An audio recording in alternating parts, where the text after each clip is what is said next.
What's up, Hoof listeners? Welcome back to the Hoof podcast here on Thursday night as we get you ready for week 4 of the NFL. Big game for the Bills this weekend as well. Get you ready for that. We're going to spend a lot of time on the Bills game Sunday night. So a little bit farther down our schedule here because we can go through all the picks, but we will spend lots of time on the Bills. Oh yeah, baby. But it's good to be back with you, brother. I mean, it's been a little while. We had to record 2 weeks ago, and then last week, you were traveling, so it's good to be back live at our normal time here, getting ready for Thursday night football. Yeah, and typically I'd jump on in a hotel room or something like that, but my flight was during this time, so Yeah, right. it's At not the going to time. work out that way. You don't want to hear that. Not good for the listener. But yeah, pretty good show. I did tune in. Izzy, appreciate him. Filling in for us. Oh That's yeah, always helpful. always does a Always good nice to job mix for it us. up a little as well. So, how are your picks last week? Not too bad. I'm staying so far through the season. It's been a crazy season in general for picks, and I am right at like 49% overall for all my picks forever. Like my over under, my against the spread and straight up. So that is on Tally site, and I'm something like 125th or somewhere around there out of like the 600 something that in there. So that's not bad. Um, my pick six is doing better now. So I went 2-4 in week 1. That was rough start, but it's week 1. You got to pump the brakes there. And then I went 3-3 and 3-3. So can be better, but 50% in gambling is already winning. So Especially yeah, because so there's like we tons of appreciate it. surprises already. Oh yeah, it's been Like the rough. early part of the season is usually pretty surprising, right? It's just teams come out hot or they don't. Like we've seen Cincinnati kind of be, win one game out of 4 in the first 4 weeks, or they went 0-4 one year, right? Mm-hmm. So, it's just you just never know. But then they end up doing well later on. So it's like teams like Minnesota. No one thought they'd be undefeated through 3 weeks. Wild. Yeah. You know, Yeah. We um, thought we were going to get a good second round pick, and they're just winning everything right now. right. Teams like Pittsburgh. They thought it'd be a little better, but to win every game through 3 weeks, I don't Right. think anybody saw that Right. coming. Right. And it's still early for everybody, but it gives you some indication of, hey, this team is a lot better than we thought. And it's we'll see if that momentum carries through the rest of the season. It certainly makes the picks easier now, I think. Maybe Yeah. not easier in terms of matchup, but at least you understand what these teams are and you can, put it together to Right. make it work. Right. Yeah, and I think we, as Bills fans, we're like, okay, this is kind of the new Bills, and I think a lot of people would say, okay, they could go 3-0. I don't think that was far fetched, but to win like they've been winning, just That's right. blowing teams out, I don't think a lot of people really Yeah, I thought it was think going to go that smooth. I definitely wanted to bring that up this episode. We're not going to recap too much for the last game beatdown of of the Jags and on Monday night, but I did want to say that like if you think about the season so far, both on offense and on defense, the first game Josh Allen won it for us with 4 touchdowns, 2 on the ground, 2 in the air. But he still didn't have to do too much toward the end of the game, right? He was basically running the ball out in the fourth quarter. The second game against Miami, well, we know how that went. He played half a quarter, and then we had a 30-point lead, and Josh Allen didn't have to do anything the rest of the game, and we basically punted. So the game, I mean, not literally, but so that was 3 quarters of Josh Allen not having to play. Then you get to the Jags game, and he plays 2 quarters of 4 touchdown football and sits on the bench basically again the rest of the night. So what have we seen? We've seen maybe 3, 1, and 2 quarters out of Josh Allen. So through 3 games, he's got maybe 2 complete games out of that. And that's insane to think about in terms of what his statistics are, but also, how the team is doing. Same thing for the defense. If you switch that, I kept saying to everybody, stats are useless without context. You can look at stats and say, oh, the Bills have the 11th ranked defense. I'm making that up. I don't know where it is now. Obviously, when you say things like that, it takes into context yards given up, big plays, all that kind of thing. That's how rankings are done, in terms of the statistics. But really, again, you look at that Jags game, and what did the Bills give up? 3 points. 3.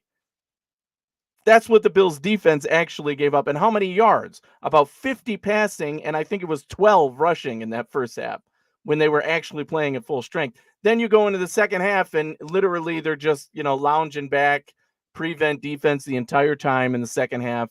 It was pathetic. I was angry because finish, all right? Come out with the same energy. Yeah.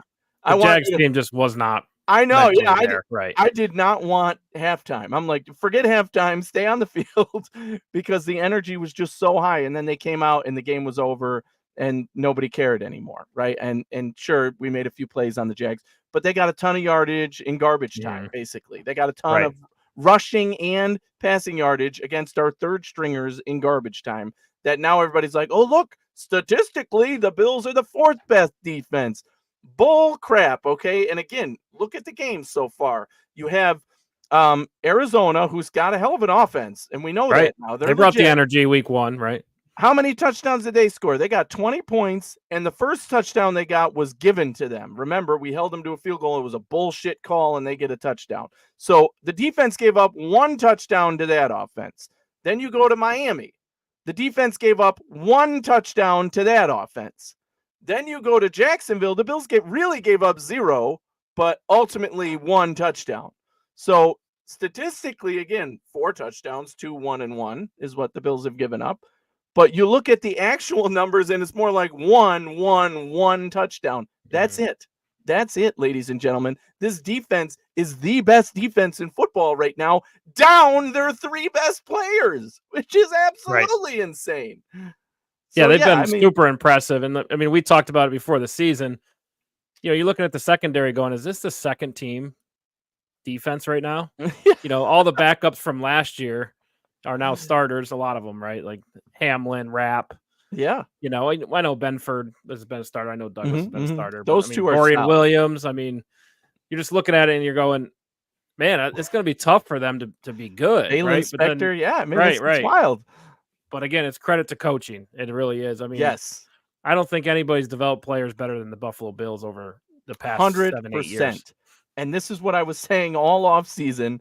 Again, I said this defense led by Sean McDermott, he's going to have the guys ready. Now, did I know 3 of our best players weren't going to be there when I was saying this? No. But without a doubt, the Bills have the best defense in football. And now you could say the same thing about the offense. Where remember, when we first talked about this offense, I kept saying nobody needs to get 100 yards. Nobody. Not James Cook, not the receivers. Everybody get 50, 60 yards. And you're adding up to 600 total offense every week, right? And that's basically what it's been through 3 weeks. Well, we've seen not going to lie, I did bet a MVS 2 touchdown game last week. It was plus 9,000. You turned $5 into 500. That's pretty good. That would have been great, but they were taking shots with him deep, and they were so close to hitting him the week before that I was like, that's got to be frustrating for them. They're going to dial it up. It was, but it didn't happen that way, right? I actually made a bet on the Bills when the line was -6.5. I'm like, the Bills are going to beat them by more than that. So I made a bet. Closer to game time, about 15 minutes, I check, and the line moved to -4. So I tripled down. I'm like, well, fuck, that's much better bet. I'm going to put a little more money down. And sure enough, that paid off pretty well. And I did have a 1-game parlay that everything hit. I had, missed it by 1. So I had a touchdown by Khalil Shakir, by Dalton Kincaid, by Keon Coleman. And then I said Curtis Samuel would get 1, and he didn't. So I got 3 out of 4 plus. I had, Josh Allen over yards and Shakir over yards. And Samuel did get over his yards. So that one would have paid out like almost $3,000 for $5. So yeah, that was pretty good. But I missed it by, and then when they gave Curtis Samuel the ball toward I think it was the 3rd quarter, but still in dead time. And I'm like, oh, there's a chance. But he never came on the field after that again. So yeah, I was like, oh man, that would have been so nice. But I would say the last 2 games have been a lot of fun to watch. Easy, stress-free. Yes. You know what I mean? Yeah. You can consider taking a nap on the couch instead of watching the whole game. The dominance of our offense against that Jags defense, which is no pushover. I mean, they're not one of the top, but they're no pushover. The Jaguars, they're 0-8 in their last 8 games. And then the Dolphins, again, say what you want, but they've struggled against good teams. It's just seems to Mhm. be the same this year. So really, that's why I was going to say I'm excited about the next 3 games because it's a real measuring stick, Oh, right? yeah. At Baltimore, Mhm. at Houston, at the Jets. Those are 3 tough games, and Mhm. I don't think they get 3 away games in a row very often, right? That hasn't happened in a long Yeah. time. Yeah. So that's going to be a big challenge. So I think it's a good measuring stick because you're like, how good is this team? I mean, we think they're really good. I think the national media thinks they're really good, and we're like, everyone's talking Josh Allen MVP already, and it's like, okay, well, can we go to Kansas City and win by 30? Because that would really, Woo, really put this man. team over the top, But let's I just think pump if the we brakes played a them little. right now, we probably would, the way they're playing and the way we're playing. I mean, Pat Mahomes looks like, a backup quarterback right now. He's thrown so many interceptions. He's not looked good at all, but they're Right. 3-0. They're It's early also in the year 3-0. too. So, They're saving all their energy for the playoffs. That's what they do, yeah, and they're three and exactly. zero, right? And it's working, Exactly. which is so frustrating. It is. It is. But that's the way it is for them. And Yep. I hope it goes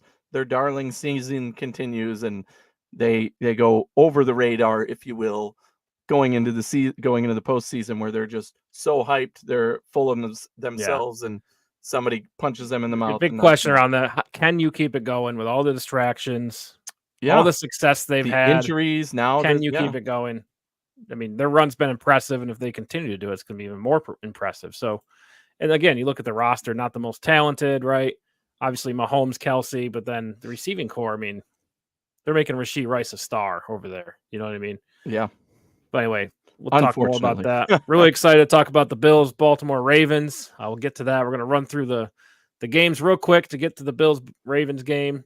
So here we go. Ready? Thursday night coming up here in what do we got? A half hour. Mm. Dallas at the Giants. Dallas -5 at the Giants. What do you got? The Giants showed some life last week, which was nice. And Dallas, the first half, they got their butts whooped by Baltimore, our opponent, this coming week. So this is an interesting matchup, division rivalry. That always means something. Dallas has not looked like the team they're supposed to be through 3 games, right? Everybody talked about this defense and all these guys on this defense, and they've given up scores beyond belief so far this season. So I do think that the Giants are going to be able to score on Dallas, right? And this game is going to be close because it's a divisional game. So I'm taking the Giants with the points, and I actually think they could win the game if they keep it close and don't let Dallas, get that second half life like they did against Baltimore. Um, I'm picking the Giants here. I picked them to win. I picked them with the points easily, I think, to keep it close. Um, Again, divisional game. I think it just stays close. And I believe that Daniel Jones found something a little bit last week, and Neighbors is turning into the beast that we know he is. They're getting a little bit of chemistry there. Whereas, Dallas and CeeDee Lamb, there was some questions there. Not his best game. And yeah, the Giants defense, speculative at best. But their offense is a little more legit than people are giving credit for. Devin Singletary is out there. Running the ball against Dallas, always something you want to do, right? And they have a quarterback who can run. Let's not discredit that, right? So ultimately, I think that could end up working in the Giants' favor to help them win this game at home. The only thing that scares me is the Giants tend to play way better on the road for some reason than they do at home. So Right. they're at home for this one. Yeah, they're at home, and Daniel Jones 1-12 in primetime games. 1-12. Wow, Really bad. that's so bad. So, I mean, I thought Dallas was getting momentum last week. They were coming back on the Ravens. If there's a little more time, Dallas wins that game. I think that carries over here, and I think Dallas gets a win. Okay. I think the difference in this game could be the Giants' defensive line. They're deep, right? Dexter Lawrence in the middle. Yeah. Thibodeau on the outside. I mean, I they're love pretty. Thibodeau. Yeah, they're good. So that they could be disruptive, but I think that could also be the same story for the other side with Micah Parsons and DeMarcus Lawrence, right? So again, battle the defensive lines. I think that makes the difference in the game. Ultimately, I'm picking Dallas. All right. But -5. You're giving up the 5 points. You're taking Dallas -5. Okay. So they win by a touchdown. And cover. All right. Yep. There we go. Steelers at the Colts. Pittsburgh -1.5 at Indy. Oh, How I about like Justin Fields? How Yeah, about him? it's Justin Fields getting it done, leaving Chicago curse and, starting great with Pittsburgh. He hasn't had to do much, right? This is another, team where he's doing what he can to help the team, but the pressure isn't all on him, right? Right. It's always the defense with the Steelers. That's always what it's going to be about with them, as long as Mike Tomlin's at the helm and that organization is doing what they do. So I like the Steelers defense a lot. Their offense just does enough. I hate their run game. I'm not thrilled about their quarterback, but they make plays when they need to. Okay, so Steelers here for me. Indy has been inconsistent. They've had to deal with big injuries, which always stinks. I think Anthony Richardson, remember, this is still basically his first year, Right. right? Playing game Yeah, there's wise. a lot of He's only highs and played in like lows. 5 Right. games. So, yeah, I mean, you're going to see him get better as time goes on this year, I think. But he's still trying to find that footing, chemistry. He's had some receivers who have been injured. Now he's got, the defensive side. Buckner's injured. So there's a lot going on at Indy. And I think that the Steelers just play that consistent football, and that's enough to win. Yeah, I agree. I think, Steelers are going to play consistent football, but Anthony Richardson can make big splash plays, right? If they pull a few of those off, I think they would win. Would you put your money on that? I would not. I'm picking the Steelers, to cover as well. I just feel like Jonathan Taylor is kind of the make or break player for the Colts. He's going to have a hard time against the Pittsburgh defense. So I choose consistency in this game. But, if you believe in Anthony Richardson, man, he could make some big plays in this game. All right, next one here. Vikings at the Green Bay Packers. Minnesota +3 at Green Bay. Saw a little headline, Jordan Love might be back. I don't think that's officially confirmed yet, though, right? Yeah, no, it not as far as we know quite yet. He I think came to practice, but how much is going on there, we have not heard officially. They'll probably be conservative with that, but right? So exactly, yeah, you want to be with your star quarterback. You're not rushing him back, not for anything, even against a rival like Minnesota. However, this Vikings team, man, what are they putting in the water over there, man? Because they turned Sam Darnold into a superstar all of a sudden. And we knew the weapons around him, especially in that passing game. Well, you knew he's a capable quarterback, super athletic, very capable NFL arm. And I think he's putting it all together finally after what? Yeah, How many years? exceeding expectations here. So it's a matter of now you're facing a division rival in their home turf. I really like the momentum of Minnesota coming in. I think this game stays close. I'm definitely taking Minnesota with the points, and I think they win the game. I think they end up winning it by like a score of 24-23 or something like that. So really close game, but Minnesota with those weapons, I think ultimately get it done. Green Bay's defense is really good, but I mean Minnesota's offense is one of the best right now. Yeah, and without Jordan Love, I feel like Green Bay's kind of one-dimensional. Love Josh Jacobs for them, but he's banged up. But Malik Willis, do you trust the pass game? I don't. I think it's run. I think the defense knows that. They'll play the run. And I just think they'll have a hard time, right? And whereas I think Minnesota can move the balls in a lot of different ways. So I'll take Minnesota. All right, Jacksonville Jaguars 0-8 in the last 8 games, heading into Houston, who's actually coming off a pretty disappointing loss in the mouth week. too. To those Minnesota Vikings. +6 at Houston, rival game. This is a game for me where I love Houston in this game. They just got punched in the mouth. They're still a really good team, both on offense and defense. And now you're playing an opponent who's so down on themselves, they don't know which way is up right now. And that is not a good place to be when you're going into a division rivalry game and they're both bringing the thunder. So, I really like Houston to rebound here. I think they win by multiple scores even, again, and get a huge divisional win this early and push the Jags to 0-4 and maybe firing the coach soon, So that's dangerous territory to be in, especially with the expectations they had there. I think, CJ Stroud and that offense get it going again. Their defense is good enough to go against that Jags team. But give me Houston -6. Yeah, and this could go one of two ways for Jacksonville, right? They got completely embarrassed last week. And a lot of times you'll see teams rally during the week. They know jobs are on the line. Coaches motivate the players, right? And they have a good week the next week. But I think both teams are in that situation, right? So this will be a good game to watch. It'll be fun. I think it'll be physical. But like you said, I mean, I'm considering the Jaguars +6. Pretty steep. I think it'll be close. but I think I'm ultimately going to go with Houston in that receiving core, Nico Collins, Stephon Diggs in particular. Nico. I think the Texans win by a touchdown. So I'll say it's 7, right? So yeah, we'll go with the Houston. All right, another divisional matchup. The New Orleans Saints at the Atlanta Falcons. Saints plus 2.5 at Atlanta. Both teams have been very good early, right? Lost some close ones, but I mean, both teams have played well so far. Well, here's the thing, though. The Saints ultimately lost a game last week to Philly that was super competitive, a fun game to watch, but it was low scoring in a game that most of us thought was going to be high scoring, right? You're going to have two quarterbacks who came in hot. New Orleans scored 40 points in the first two, and then all of a sudden you have this kind of flat offensive day, which is going to happen to every team, really. But now it makes you question, wait a minute, were those first 2 weeks legit, or was that luck? And now this is more of what to expect from them. The Falcons, however, I think are more on that linear path.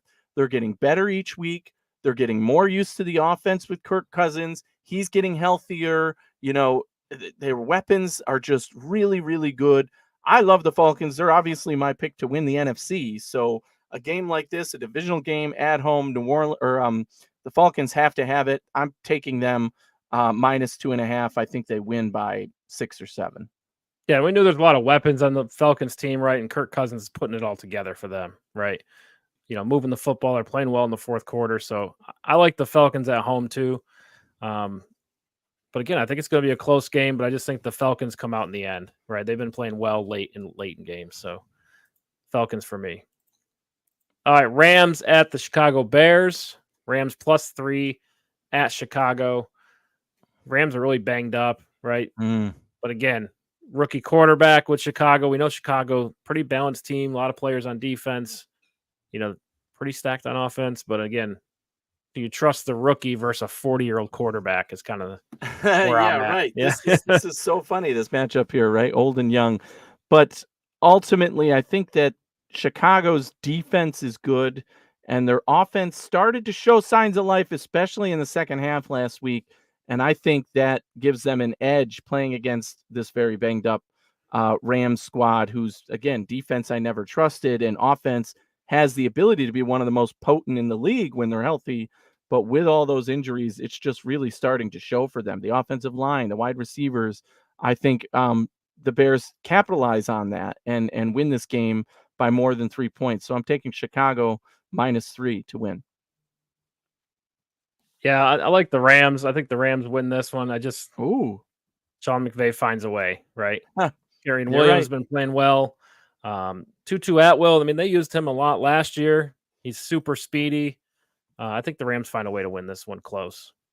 So give me the Rams plus 3. Yeah, plus 3. Yep.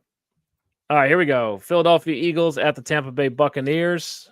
Philadelphia plus 2 at Tampa Bay. This feels like a playoff game in week 4 already, right? Both teams, yeah, right. Well fought to start the season here. But ultimately, I can't believe the Eagles are getting points here. To me, they're the better team. They started to play a little better last week. Yes, they've had injuries too. A.J. Brown down.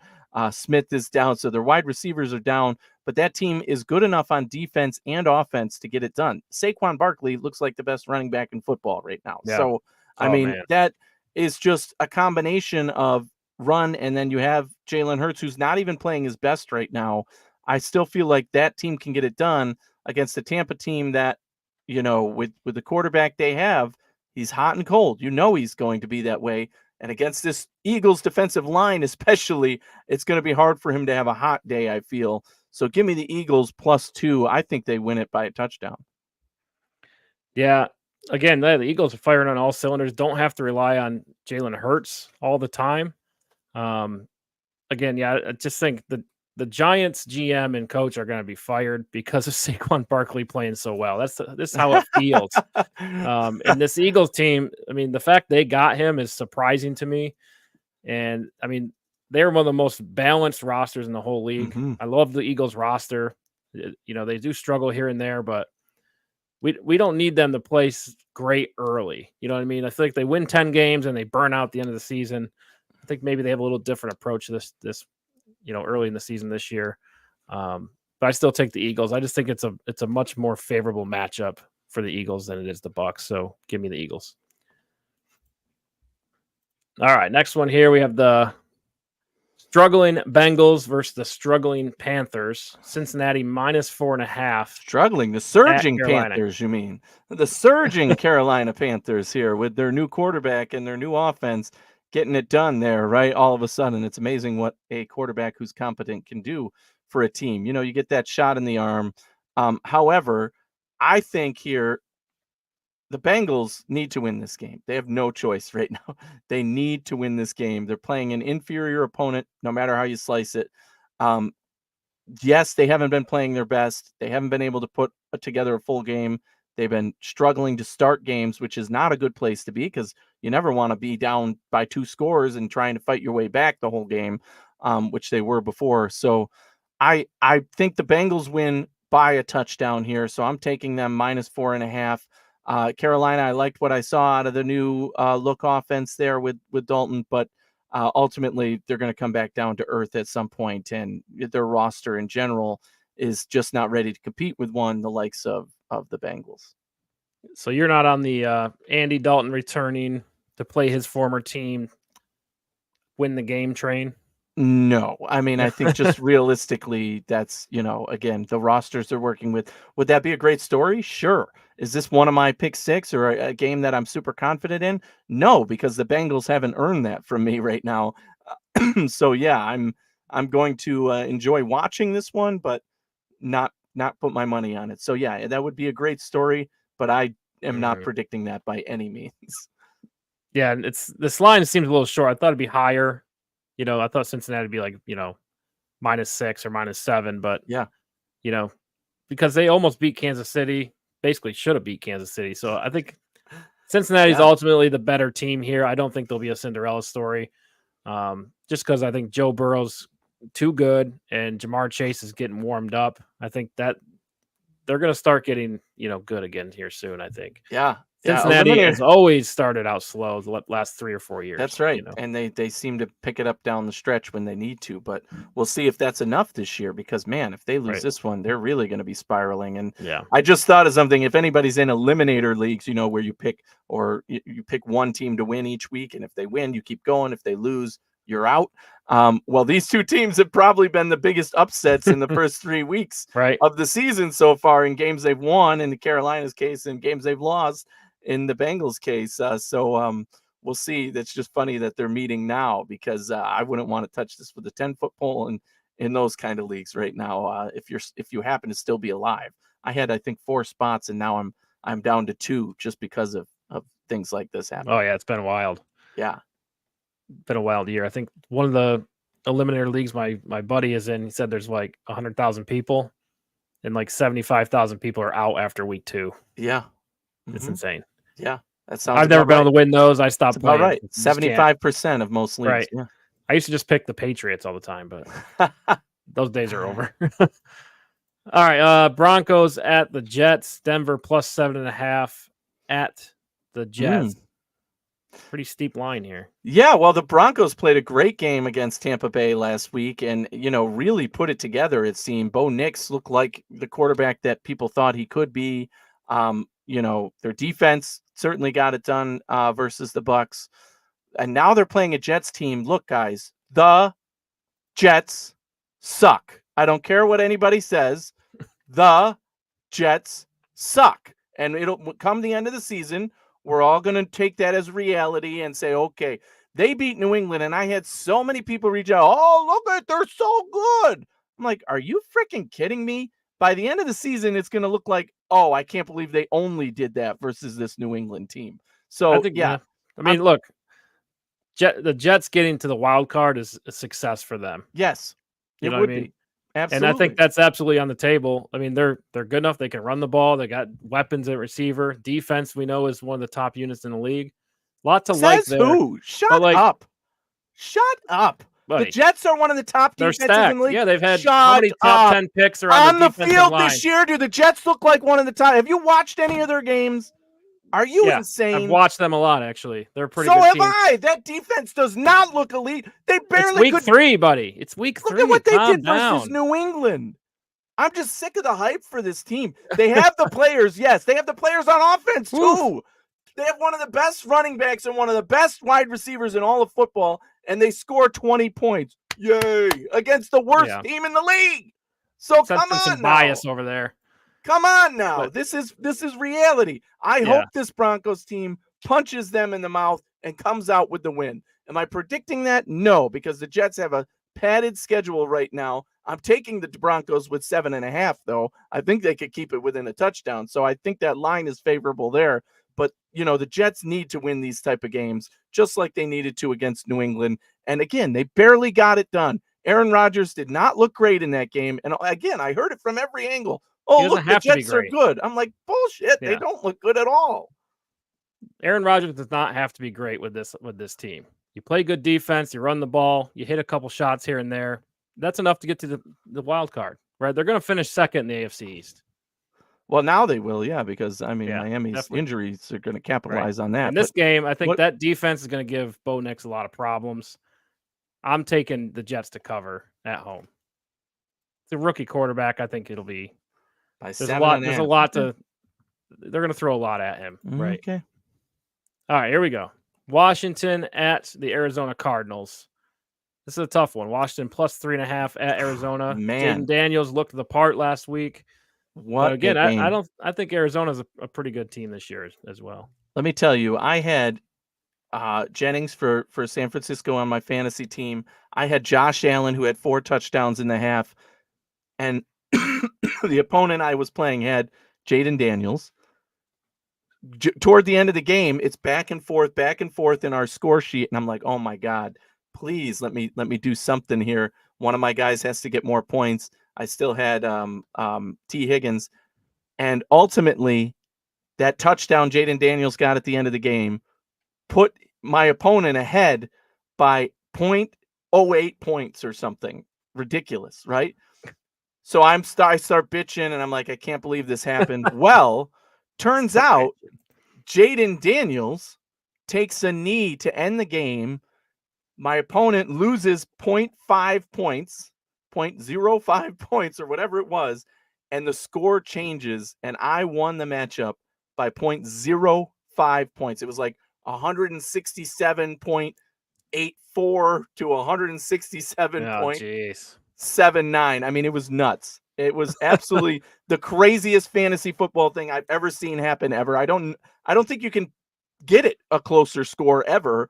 And it happened on a kneel down to end the game. What a way to lose for him, but I'll take the win all day. That's for sure. Right. Because I was livid. I'm like, I played all these guys. I picked up Jennings. He gets 41 points. I got 30 from him. And it just, the way it works in fantasy, you never know with things like that. And yeah. That's funny.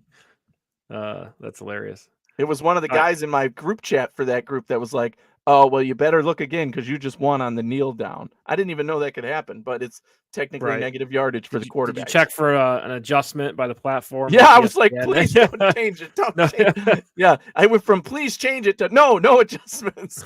Just like that. Yeah. But anyway, talking about this game, I had to mention that because that was the wildest fantasy football thing, losing on a kneel down by that slim of a margin. The Washington football team, man, they're good. The Commanders, whatever you want to call them.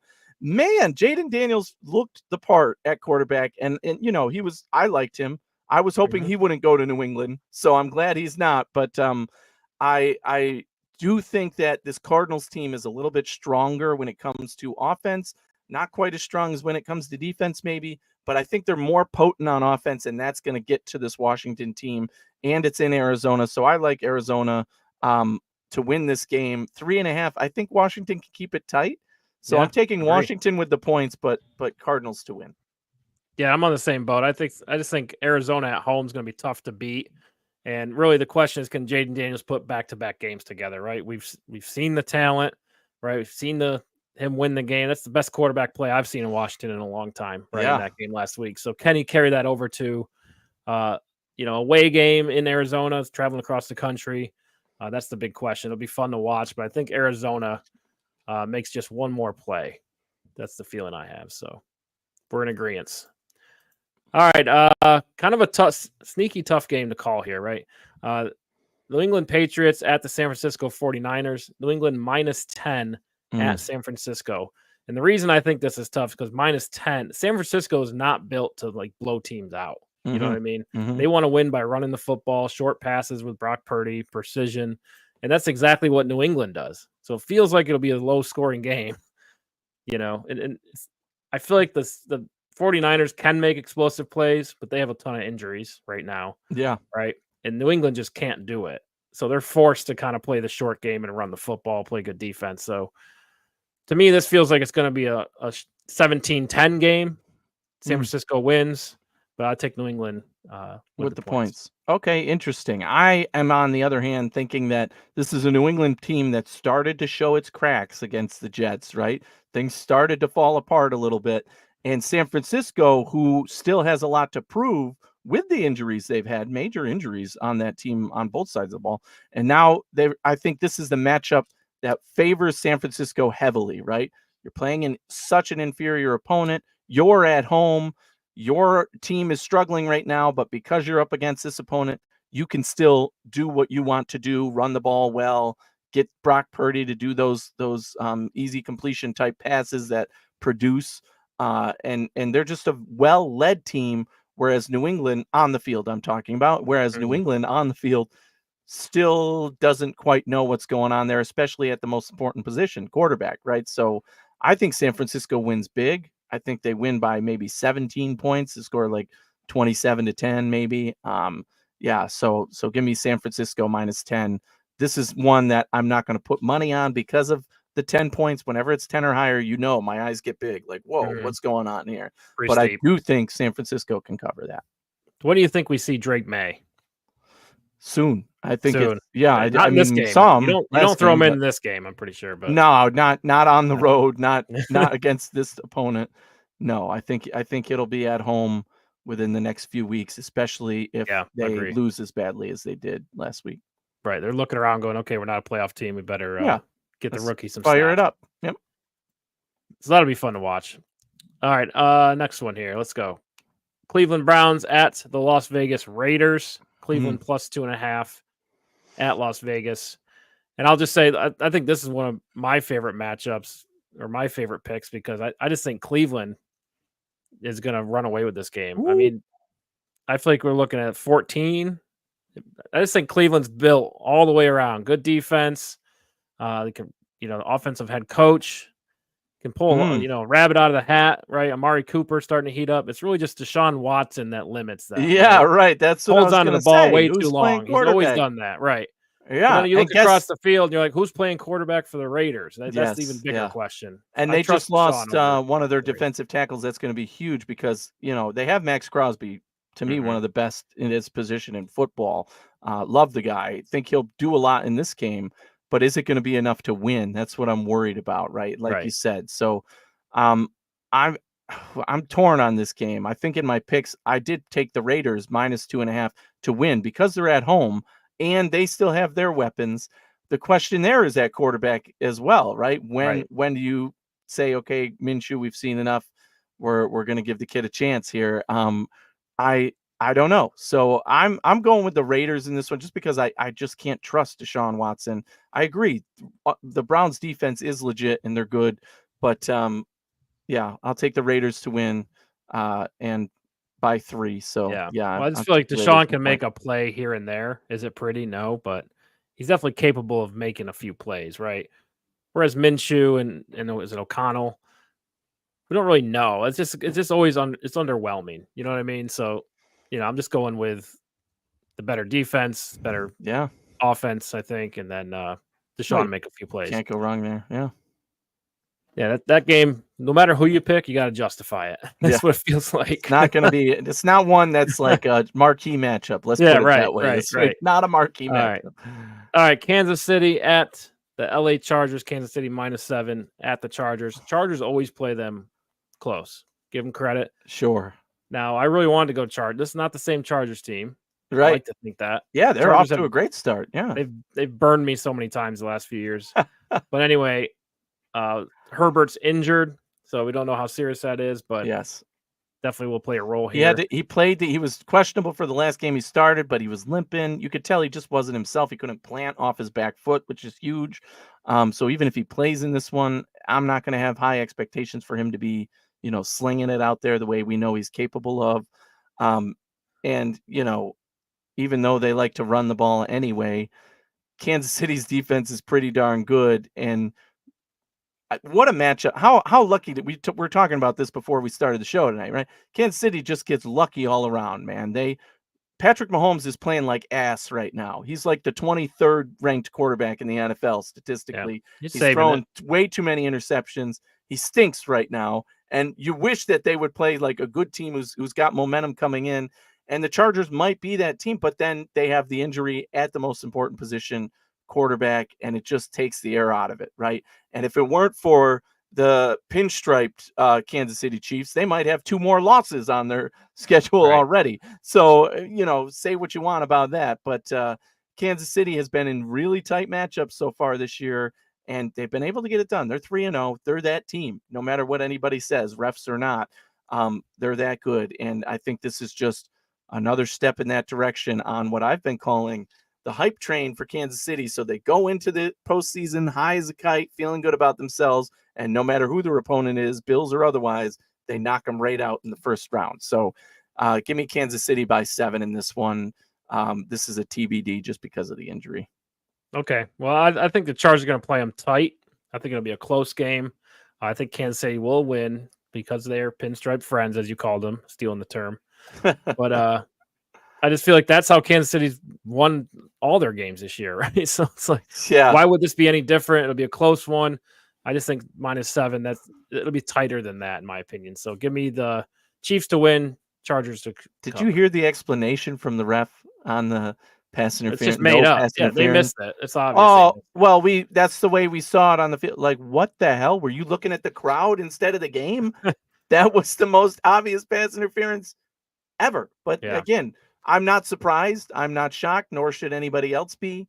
That's what happens with this team. You just got to get it done. You can't leave room for an excuse for them. That's the only thing. Well, my thing is the NFL does not want to fix their officiating. I don't understand. No, they don't. We've said this. They just don't want to fix it. We've had this argument on here for years, right? It's not the ref's fault.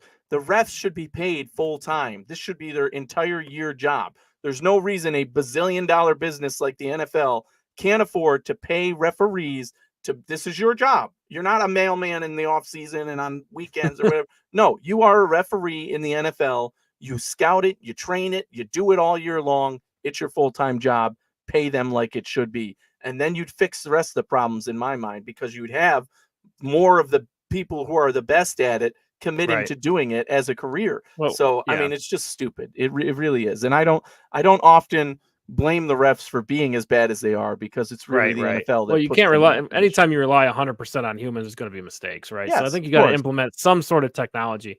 The fan perspective, I can see that call. I watch a replay in 3 seconds. You can almost, you can make a call on what you think it is. And if you're a referee and you have all the knowledge on the rule book, you can make that call extremely fast. And I just don't understand why they don't go that way. Yeah, right. And somebody just brought it up in the comments as well. Like, replay exists, people. There's no reason why you can't either replay that by referee or challenge something to say, hey, you need to take another look at that. Because if they did, then they would be glad to correct it and say, wow, we're idiots. How did we miss that? Right. And but they don't let them do that. That's some of the problem. The NFL being stupid. The fans have a better view of the call than the refs do on the field. That's the problem. Mm-hmm. So why not give the refs the?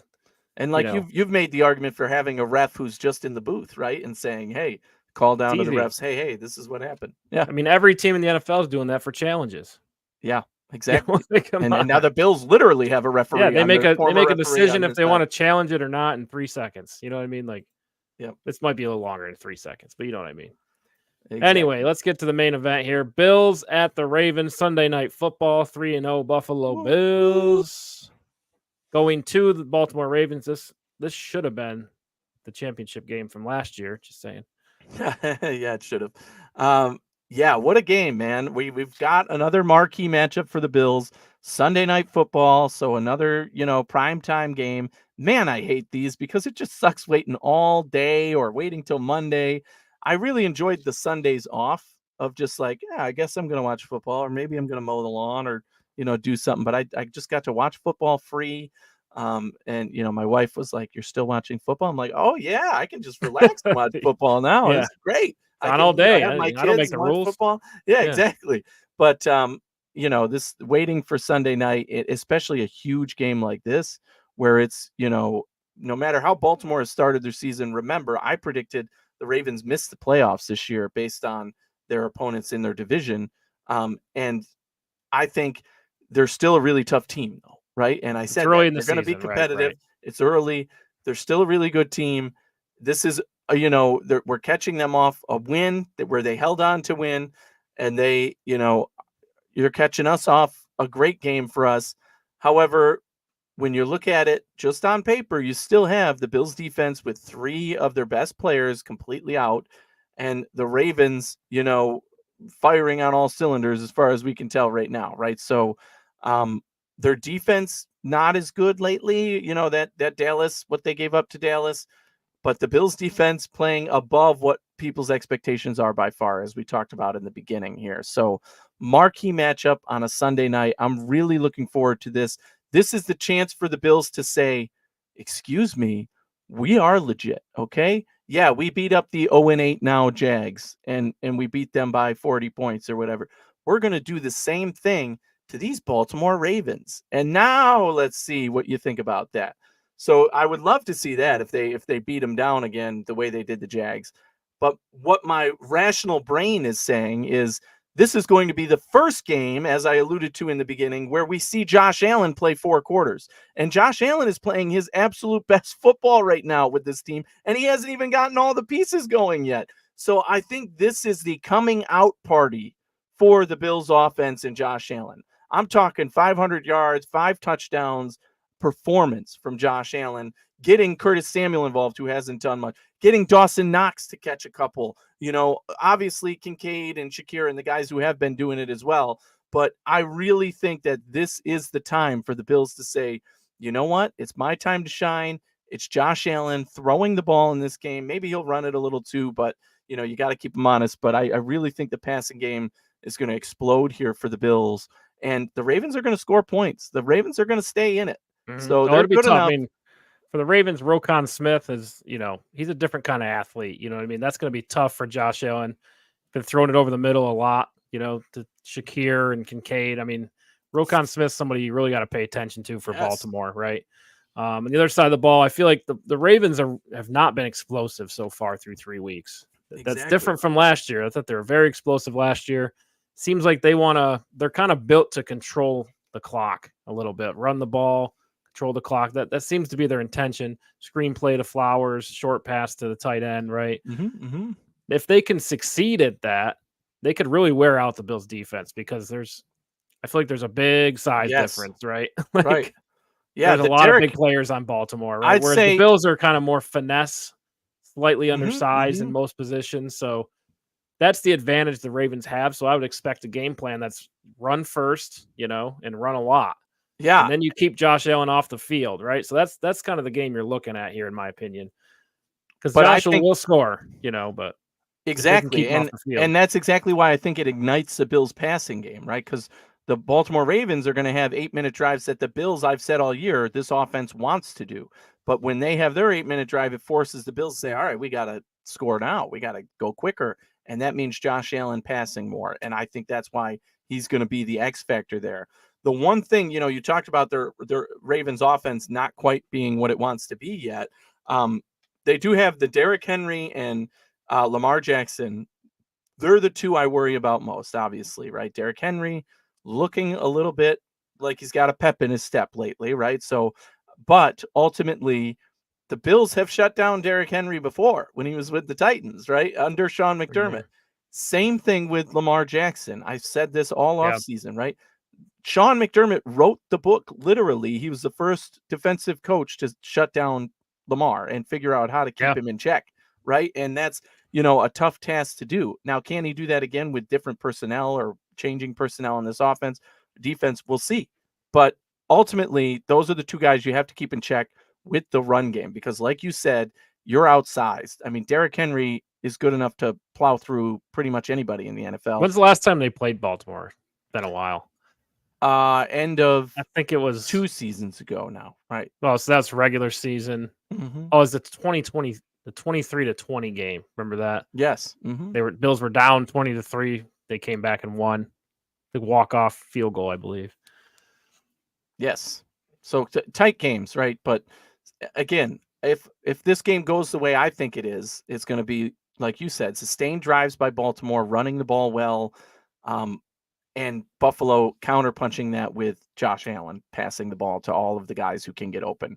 The one thing on the Ravens offense that's going to hurt them is if they become too one-dimensional or Derrick Henry doesn't get going against this smaller, if you will, defensive line. It's weird calling 600-pound gigantic dudes small, but our defensive line is relatively small. So, the matchups on the outside, like Zay Flowers, he's not going to exist this game. Why? Because our cornerbacks are that damn good. And like you said, Lamar hasn't gotten it going with those guys yet. Tackle. So I'm telling you, I expect zero from the wide receivers, even the tight ends, unless there's maybe a few more. Mark Andrews is banged up, right? Exactly. Yeah, and he hasn't really looked like himself lately. Yeah, but Isaiah Likely, I mean, he's somebody got to pay attention. He can make big sure. plays, but he didn't do much last week. And I just think passing is going to be the Achilles heel of the Ravens in this game. If they're in a 3rd and 6 or 3rd and 5, I think they're going to end up punting rather than getting that first down. Unless they choose to run and get 3 yards and then run again with Derrick Henry and get 2 yards, which I think they very much could do in this game. I wouldn't be shocked if they decide, it's 3rd and 5, we're going to run it and get 3 yards because we know we're going for it on 4th and 2, and we're going to run it again, and it's a matter of, obviously, they got to mix up their run plays and get creative, and maybe they hand it off to Zay Flowers, on a reverse or something. They're going to try and do that just to level it out. And you can believe that the Bills defense is totally focused on that run game and how do we contain the run game, just like they have all year, really, right? It's not about stopping or shutting down or like shutting out. It's just maintain, just keep it above, the guard, right? You don't want to give up more than 4 yards carry, basically, right? Because that's a first down every time. So yeah, I think that, again, Baltimore is going to be able to do a little bit of what they want.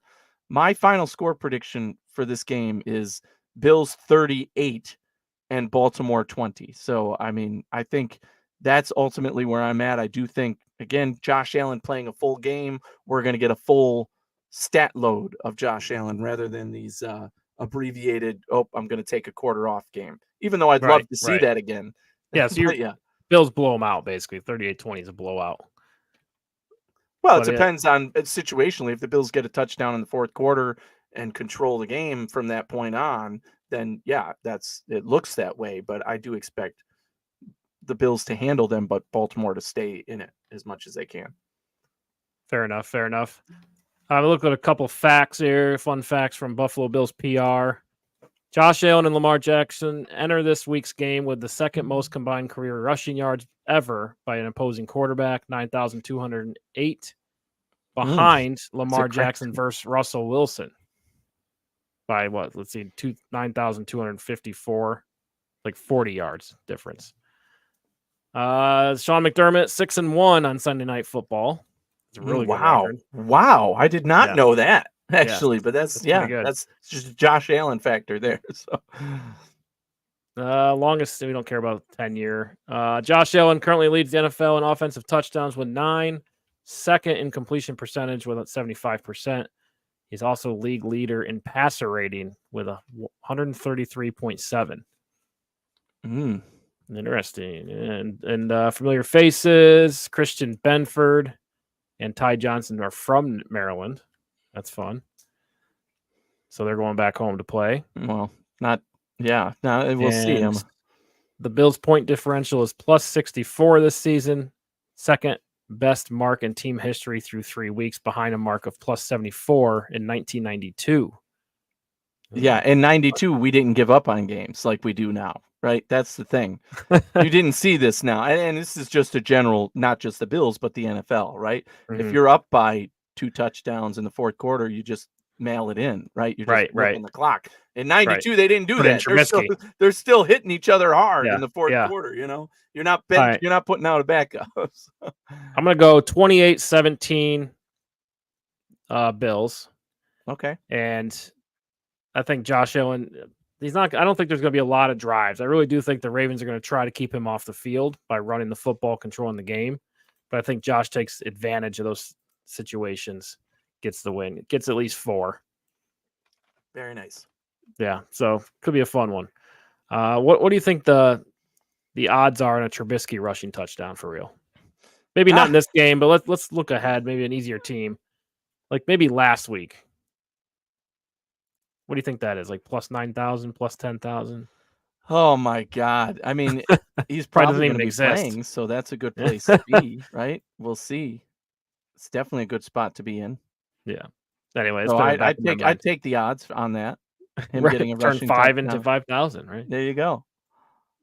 All right, 2 more games on the slate. Let's knock them out here. Tennessee at the Miami Dolphins. Tennessee +1 at Miami. Tennessee, the only winless team in the NFL. And Miami, how many times we have to watch Skylar Thompson? Lord. They're the only Lord. 0-3 team. Is that true? Wow. Did that happen? Yeah, it's crazy. There's parity in the NFL, man. But yeah, Skylar Thompson and Miami, and not just from a team perspective, a lot is coming out about this Miami Dolphins team now that they weren't ready, you know, that they don't practice hard, and there's not an atmosphere of work ethic, if you will, in that team. And that's because you're losing, right? All this stuff only comes out when you're losing. Nobody said this last year when they were, 7-1 or whatever they started hot. Now it's reality check time, and those guys, when you don't have the gas like that, at least if this happened to the Bills, for example, your quarterback goes down, your defense is still going to be playing at that level, right? Because you have a defensive coach and that's what he does, and guys are going to try and rally. This Miami team just doesn't seem to have that gas, that energy. And on the other side of this game, the Titans just want to try and let their opponent win, right? They're like, literally, here, have the ball. Here, have 7 points, right? I mean, coughing it up big time in games that they should have won. Their team's better than their record shows. Exactly. And they're not the only winless team. There's 2 others, Bengals and Jaguars. Yeah. But there's only 3. Jags. Titans, Bengals, Jags. Yeah. So, I mean, this is, I think the Titans win this game. I'm taking them with the point. It just, even though they're on the road, Miami hasn't shown that they can do really anything with Skylar Thompson at quarterback. And the Titans, like you said, are playing better than their record says. Right. Both on offense and defense. They just have to find a way to not make really stupid mistakes and finish, right? Horrible mistake. Look, when Josh was young, he had tons of wild plays, but none of them are like what Will Levis is doing. My God. I mean, and then he learned from them. He didn't do it again. Just tossing him the ball to win the game. That's wild. But yeah, I'm kind of sick and tired of watching Skylar Thompson. We've watched him so much. For some reason, they keep him. You know he's going to play. If you're backing up Tua, he's going to play. So like, should have upgraded that in the offseason. That's a good point. Yeah. But now here you are, right? You're in this scenario, and their season's in big trouble for Miami. Yeah. Right. Tua's out, what, do you think, 6 weeks, maybe That's more? what they said. Yeah. And that depends on the team has to activate him too. Right. It's not like Tua can come back and say, I'm ready, and the team activates trouble. him. You want that to cool down a little bit. Yeah. So they're in big trouble, in my opinion. I would wildcat Tyreek Hill every single play. You have a real chance if you do that. There you go. Yeah, and A-Chain, right? They still have a great speed guy there. It's just predictable at this point, though. Yeah, it's just right. And Mostert's been injured, so you don't have that change of pace guy in there. So tough. It's tough because I think a lot of Dolphins fans were excited last year. They were a good team last year, right? But again, didn't see them beat another good team. Never happened, right? And here we are. So, yeah, they're in trouble. And I just think Tennessee, they're physical, right? Sweat and Simmons in the middle for the defensive line. I mean, they got to be one of the best tandems in the league. Justin Simmons alone is really, really good. Yeah. Tony Pollard, say what you want, but I think the receiving core, there's a lot to like there. Did you see the Hopkins play? I mean, yeah, he's still got it, Yeah. right? Oh, If you still can got get it. him the ball, Calvin he's still Ridley's got on it. that team. Calvin Ridley. I mean, yeah, Yeah. they're just Lot to been like. quiet, but they can get it done. Yeah, so I'll take Tennessee. All right, last one on the slate here. The Seattle Seahawks at the Detroit Lions. Seattle plus 3.5 at Detroit. I mean, outside of Bills Ravens, this is probably the game of the week. Oh yeah, this is an fun. exciting one on that Monday night doubleheader. But this is a tough one to pick because I've been high on Seattle for what their offense can do and their defense. But in this one, I'm favoring Detroit because of what they've been through the last 2 games as well. They still have a potent offense as well, and I like their defense, and they're playing at home. So I'm taking Seattle with the points plus 3.5, but Detroit to win the game. And this is going to be the marquee matchup. Get your popcorn because I'm going to be excited for pretty much every play in this game, no matter what happens. Because they're both really good teams, both playoff teams in my mind. There could be a playoff rematch of these 2 teams. That would be exciting. But I expect it to be a fun game to watch. Close. Yeah, it's going to be close. It'll be really fun. I just think Detroit's a little more established, culture-wise, head coach-wise, than the Seattle Seahawks. I think that could be the difference in the game. We got first-year head coach in Mike McDonald. Could see a mistake here or there, right? So I like that. I just think, with Montgomery and Gibbs, it feels like they're saving Gibbs a little bit in Detroit, but I like what they're doing with Montgomery and Gibbs. And then, Goff probably won't make too many mistakes. So I just trust the Lions at home in this one. Give me the Lions. All right. Any other thoughts? What do we got? Man, no, just some good football this weekend, and waiting for that Bills game Sunday night is going to be interesting. But we're starting to see who teams really are, and this is that one of those key potential turning points. If you're 0-3 and you're like, we're better than this. If you're the Titans or the Bengals, or you're like, hey, we're better than this. This is where we put our stamp on it, or the season is over. Basically, if you go 0-4, you're really in trouble. And there's no coming back from that pretty much. I mean, I don't know what the stats are, but don't think a team has made the playoffs starting 0-4, maybe slim to none. So, yeah, I mean, it's still impactful here, but feeling more confident that things are going to go the way a little more as expected. Like we said, the first 3 weeks have been absolutely nuts.